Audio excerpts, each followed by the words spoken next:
It's after 6 on TMJ4 News Today. New information this morning about a protest in Germantown that police say got out of hand. It started at a park, but then marchers took to the streets. Our Ryan Jenkins has been putting together what happened and learn more about that large police presence. He joins us live now from Germantown with what he's been able to learn. Ryan, good morning.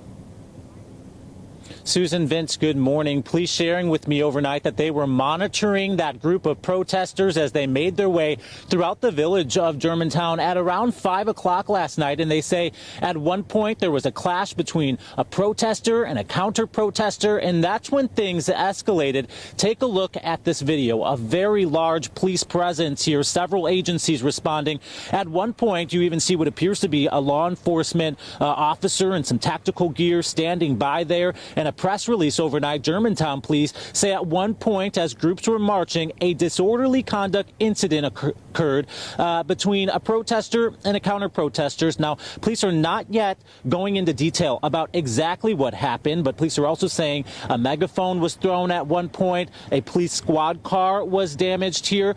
Police say after those incidents, protesters eventually went back to their cars at Altbauer Park and ended up leaving the area at around 9 o'clock last night. Now, this morning, it's unclear if there were any arrests made or if anyone was hurt, but we do know that this was happening as posts on social media invited people to a protest here in Germantown. The People's Revolution Milwaukee, a movement that for the past 187 days has been calling out social injustice through protests and actions, asked people to gather at that park to call for the resignation of Wauwatosa Police Chief Barry Weber.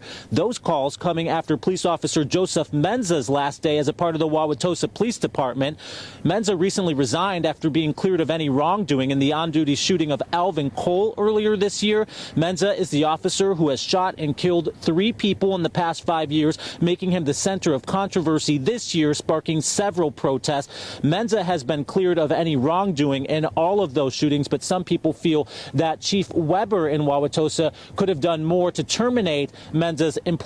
Now, police here in Germantown, to be clear, have not said that the protest that they were responding to is the protest that was organized by the People's Revolution. We're still working to piece that together, and police say that there could be some additional information released at some point today, so we are waiting for some of that information. We've also reached out to the Wauwatosa Police Department to ask if they would like to react or provide a statement to the most recent calls for their chief to resign. No response yet this morning. Reporting live in Germantown, Ryan Jenkins, TMJ4 News. Thanks.